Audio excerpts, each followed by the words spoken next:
Hello, Transitional Housing residents and clients. This is our June monthly meeting. I'm sending this video link to you, and I'm asking that you would like it once you viewed it and subscribe. That lets me know that you have viewed this and we are all on the same page. I have some things that I want to review with you, and I have some things that I want to discuss with you. I want to review with you the goals of the program. This is a program, and there are program goals. Number one goal is getting all your ID, your birth certificate, driver's license, or state ID, social security card. And once you've obtained all of those, bring them to me so I can make a copy and make sure I have in your file.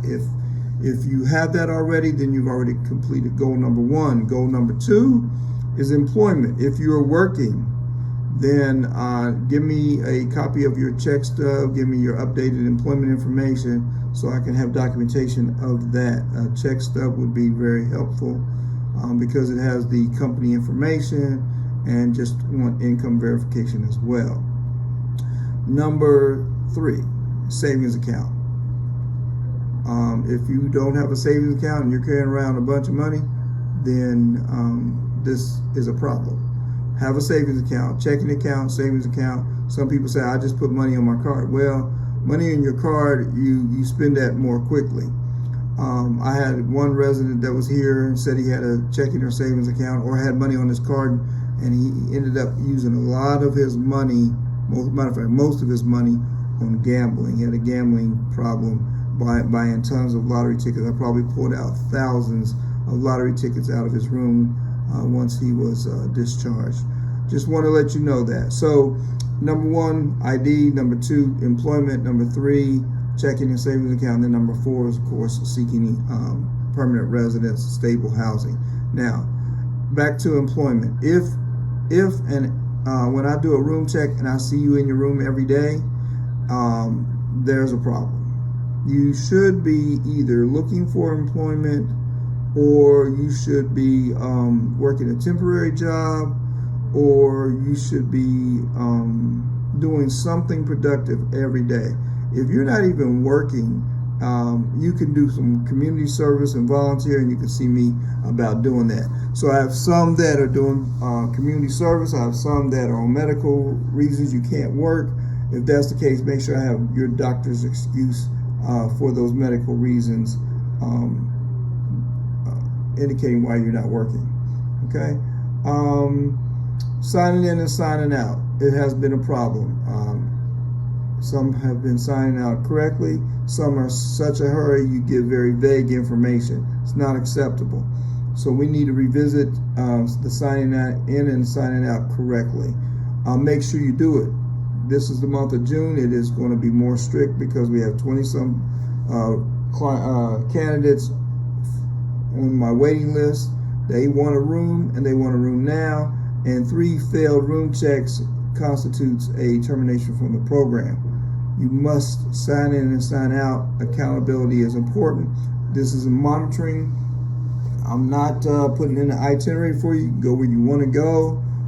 For the most part, you just need to document your whereabouts. If you say you're going to work and that's it, going to work, that's unacceptable. And especially if it's not an address.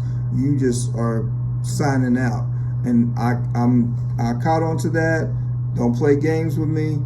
Sign in and sign out correctly where you're going. If you're going to work, what's the address? What's the phone number? You better give me a phone number to go along with it. That's just a simple process because too many people are playing games and trying to manipulate. Rooms. So many of the rooms have been not up to standard in terms of clean. I'm simply asking that you keep your room clean, beds made, trash emptied, no dirty dishes, stuff picked up. Try to organize as best you can. Keep your room neat and organized. At any point in time, an inspection can be done. And if your bed or you just have a blanket just thrown on there and it's not made up, how many more seconds does it take to take the blanket, straighten it out on your bed, and empty your trash and clean those dirty dishes after you have used them, so that you don't leave dirty dishes and a chance for roaches and more bugs to come into your rooms. Extensions. Those that have been here for more than 90 days, you are required to now submit extensions. Extensions forms are located on my door. They must be filled out correctly. What does that mean? All the blanks on the extension forms need to be completed and answered. Don't give me one sentence as to why you should be in the program or stay. Don't give me one sentence just justifying, I don't have a job yet, I'm still looking. That's not acceptable. Tell me the positive things that you did. Someone has simply said, I lost my job. That's not acceptable. You want me to turn in, I lost my job, and you think you're going to get an extension because I lost my job? You better give a detailed expression of what you've been doing prior to losing your job, whether you've been successful, whether you're saving money, whether you're meeting your goals, and then you say, I'm really doing my best to find a job. That's not acceptable as an answer. Summary of client's effort to secure employment and housing. You need to be describing what are you doing on a daily basis. Someone is paying for your rent. Your rent is free. Someone is giving you a place to stay for free. The least you can do is explain why you need this residence and why you need an extension for staying at this residence, and what are you doing for employment, and what are you doing to secure housing? Because I bet you can't answer that question because you're not looking for housing. You're not looking for a job. That is not going to get you an extension. All right. Next, I want to talk about our monthly meetings. I need to see you, or you need to call me twice a month. Many of you have not done that. This is a problem. Call me. My extension, my number is 614-826-9245. You'll get the operator next door or one of the CRS staff, and then ask for extension 765. I may not be in my office, it doesn't matter.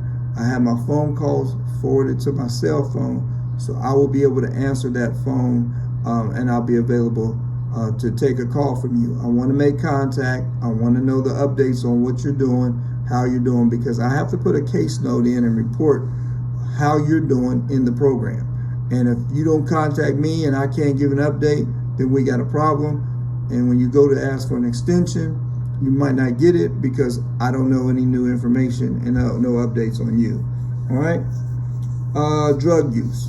This is a high risk facility. Drugs are all around you. There may be a drug dealer next door. It's not like you even have to go out and get it. It may come to you. It's up to you to make choices on what you want to do with your life and how you want to move forward. There are three kind of people. Those that are drowning, you can't save. Those that are floating, barely getting by. You want to throw them a lifeline. There are those trying to get out of the pool. And you have a swimming pool with three people that are here in this program. There's those that are trying to get out, seriously trying to get out of the water. There are those that's just trying to float. And there's those playing games and are drowning because they're still using. If you're drowning, if you're still using, I cannot help you. You have to help yourself. I had to let several people go last month because it just was not working out. If you're drowning, you can't be saved by me. You have to save yourself. You have to want to be saved. I'm talking, and you know who I'm talking to. All right. With that being said, gentlemen, we have a new updated information on some new information, the news release on Social Security. Social Security announces new online service or replacement for Social Security cards in Ohio, available through my Social Security account. Okay, I have this information. Some of it is on my door if you need it. But definitely, let's make contact. Let's communicate. Let's do a better job of that. Better job on signing in and out. Better job on communicating with me. Better job on keeping your room together. And with that being said, don't forget to like and subscribe. And I hope to hear from you soon. Again, my number is 614-826-9245, extension 765. Take care. Wish you well. Stay safe out there. Don't get involved in the protesting. Stay safe, stay well. Don't forget your mask.